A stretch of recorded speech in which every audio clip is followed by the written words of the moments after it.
네, 안녕하세요. 커피 히어의 이열입니다. 네. 오늘은 2부터 10까지라는 채널로 여러분들께 소개를 좀 해드릴 건데요. 커피에 대해서 우리가 같이 공부하고 알아가보는 그런 시간이라고 볼 것 같습니다. 시작을 해보도록 하겠습니다. 일단 커피는 마시는 기호식품입니다. 그렇기 때문에 절대적으로 맛이 중요하고요. 그 다음에는 여러분들이 좋아하는 맛을 아는 것도 중요하고요. 그 다음엔 커피에서 나오는 좋은 맛과 좋지 않은 맛을 정확하게 알고 계시면은 사실 조금 더 커피를 즐기시는데 도움이 많이 되겠죠.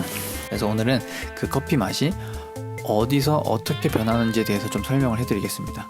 커피 맛은 크게 세 가지의 영향을 받습니다. 생두, 로스팅, 그 다음 추출. 크게 이렇게 세 가지인데요. 추출은 어떻게 보면은 바리스타 역량이 가장 많이 펼쳐 보이게 되는 거고요. 그 다음에는 로스팅 같은 경우에는 로스터, 생두 같은 경우에는 산지 특성에 따라서 영향을 많이 받게 되겠죠. 그래서 그러면 앞에서 말씀드린 그 세 가지 생두, 로스팅, 추출이라는 이 카테고리가 어떻게 얼마나 영향을 미치길래 그렇게 커피 맛이 중요한가에 대해서 짧게 조금 설명을 좀 드리도록 하겠습니다. 저는 좀 비유해서 설명하는 걸 좀 좋아하는데요. 육고기를 좀 예시로 들어서 커피랑 비교를 좀 해보도록 하겠습니다. 생두는 종류가 되게 많습니다. 우리가 또 크게 이 생두라는 카테고리에서 좀 나눠보자면 아라비카, 로부스타, 리베리카 이렇게 크게 세 가지로 나눠져 있는데요. 이게 이제 무슨 의미를 뜻하냐면은 우리 소고기 같은 경우도 종류가 되게 많죠. 소의 종류가 되게 많아요. 그리고 돼지고기도 뭐 흑돼지도 있고 우리가 알고 있는 돼지고기 그 모양도 있고 외국에서 파는 돼지는 좀 종이 다르죠, 그죠? 그래서 뭐 이베리코도 있고, 그죠? 뭐 되게 다양한 종류들이 많은 것처럼 생두도 크게 아라비카, 카네파라, 로부스타, 리베리카 이렇게 존재하게 됩니다. 우리가 일반적으로 지금 소비하는 커피들은 보통 아라비카 커피예요. 네.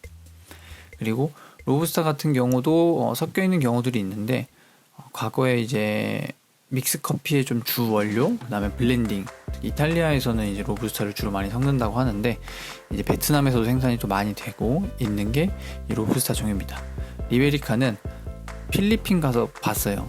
실제로 매장에서 판매하는 걸 봤는데 먹어보진 않았지만 리베리카라는 게 있다라는 것. 근데 또 문제가 뭐냐면 아라비카에도 종류가 정말 많습니다. 그렇죠? 근데 이거는 약간 이제 뭐라고 보시면 되냐면은 그 나라에 좀 잘 맞는 생두들이 있어요, 품종들이. 그래서 그 지역에서 특히 좀 더 잘 자라는 느낌이 좀 있는데 우리도 뭐 우리나라에서 한우로 키우는 품종이 있을 거 아니에요, 그죠? 그럼 그 친구가 잘 자라니까 우리나라에 또 잘 맞고 우리나라의 어떤 자연 환경에 잘 맞아서 그 친구들이 건강하게 자라서 또 좋은 품질을 더 늘어내는 것처럼 생두도 이제 각 나라마다 좀 주로 쓰는 품종들이 있습니다. 그게 뭐 SL 품종 같은 경우나 뭐 게이샤, 에티오피아 게이샤, 파나마 게이샤, 코스타리카 게이샤도 그렇고요.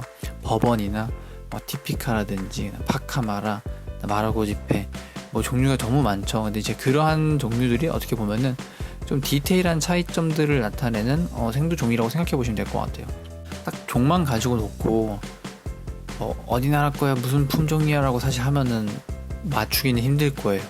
진짜 무슨 랜덤으로 해놓고 뭐 요 안에 뭐가 있어요 뭐 이렇게 하면은 뭐 많이 커피 드셔보신 분들은 알 수 있겠지만 그만큼 섬세한 차이기 때문에 쉽게 우리가 알기는 어렵다, 이런 거고요. 두 번째는 이제 로스팅입니다. 로스팅이 어떻게 보면은 제일 이제 인간의 어떤 섬세한 부분들이 모두 동원되는 카테고리라고 저는 좀 생각이 드는데요.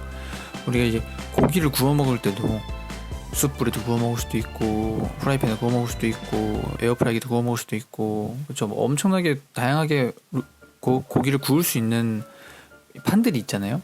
똑같아요. 로스터기도 로스터기 회사마다 드럼의 재질도 다르고요. 그다음에 배기 양도 다르고요. 화력의 양도 다르고요. 그다음에 그 화력의 뭐 효율도 좀 다르겠지만 그게 또 LPG인지 LNG에 따라서 좀 다르고 전기인지에 또 다르고 화력이 자체가 다르니까. 뭐 기계 테크닉적인 부분들, 열 효율이라든지 이런 모든 것들이 로스팅에 굉장히 영향을 많이 미칩니다. 그런 디테일함 하나하나가 맛의 차이를 나타나게 되고 좀 더 여기 커피는 좀 더 맛있더라, 원두가 좀 다른 것 같아 라는 어떤 우리가 이야기를 나눌 수 있게 되는 부분이라고 저는 생각이 듭니다.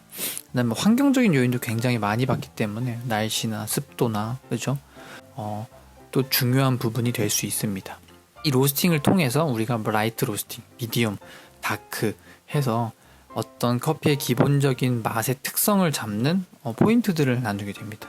이런 것도 나중에 또 자세히 다루긴 할 텐데, 이제 그렇게 해서 커피의 기본적인 맛들을 잡아내는 과정이 이제 로스팅에서 이루어진다라고 보시면 될 것 같고요. 이제 추출. 커피숍을 가면 이제 커피를 내려주죠. 그래서 이 원두를 저 바리스타가 과연 잘 내릴 수 있을까? 잘 내려줄까? 이제 이런 고민이 듭니다. 우리는 가끔 똑같은 데서 맨날 마시지만 맛있을 때가 있어요. 제가 맨날 엄마 밥을 먹어도 엄마 밥이 맛있을 때가 있거든요. 그런 것처럼 환경적인 부분이나 어떤 그날의 뭐 원두의 컨디션이라든지 이런 것들이 다 딱 맞아 떨어졌을 때는 정말 좋은 맛을 내거든요. 하지만 좋지 않은 맛을 낼 때도 당연히 있겠죠. 그래서 바리스타는 항상 그 좋은 맛을 내기 위해 끊임없이 연구합니다. 더 좋은 머신을 쓰려고 하고, 더 좋은 그라인더를 쓰려고 하고, 더 좋은 수지를 써서 항상 균일한 맛을 내는 것을 목적으로 하거든요. 근데 굉장히 또 중요합니다. 이게 균일한 맛을 내야 항상 오시는 분들에게 좋은 음료의 맛을 낼 수 있고, 레스토랑 가는데 맛이 바뀌면 이상한, 좀 싫잖아. 식당 가서 밥 먹는데 맛이 변했네, 마네, 뭐 이런 것처럼 일정한 맛을 내는 거. 좋은 맛을 내는 것도 좋은데요, 좋은 맛보다도 조금 그거보다 살짝 한 80% 90%의 맛이 나와주면 그 맛을 균일하게 가는 게 굉장히 중요합니다. 이렇듯 이 세 가지를 통해서 커피 맛이 결정이 되고요, 그 다음에는 차이점을 나타나게 되는데, 여러분들이 이 사실을 좀 알고 이제 커피를 접근하시면 좋을 거예요. 아직까지는 커피 맛에 대해서 커피를 즐기시는 분들, 그 커피 업에 계신 분들은 말씀을 굉장히 잘 해주시고 디테일하게 표현해 주시지만, 아직까지는 우리가 너무 막 이야기하는 경향이 있어서 그런 개념들도 같이 잡아보시면 좋을 것 같아요. 거기 커피가 맛있다 뭐 이런 표현도 좋지만요, 거기서 마셨던 무슨 원두가 뭐 또 좋았더라 뭐 이렇게 표현해 주셔도 사실은 좋은 것 같아요. 핸드드립 같은 경우에는 싱글 커피도 많기 때문에 무슨 커피를 내가 어디서 먹었는지를 알면 되게 좋아요. 다른 데도 그걸 팔거든요. 근데 다를 수 있어요. 그렇죠?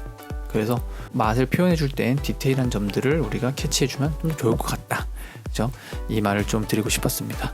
커피의 기본적인 맛을 나타내는 세 가지를 잡아봤는데요.